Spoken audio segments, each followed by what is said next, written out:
بسم اللہ الرحمن الرحیم۔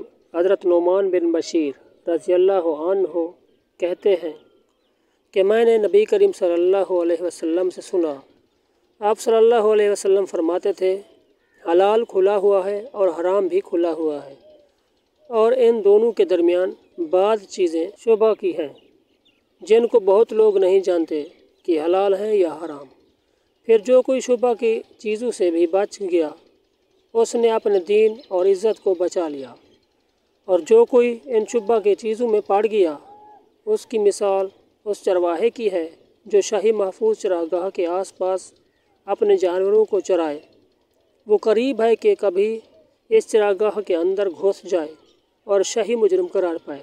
سن لو، ہر بادشاہ کی ایک چراگاہ ہوتی ہے، اللہ کی چراگاہ اس کی زمین پر حرام چیزیں ہیں، بس ان سے بچو۔ اور سن لو، بدن میں ایک گوشت کا ٹکڑا ہے، جب وہ درست ہوگا سارا بدن درست ہوگا، اور جہاں بگڑا سارا بدن بگڑ گیا۔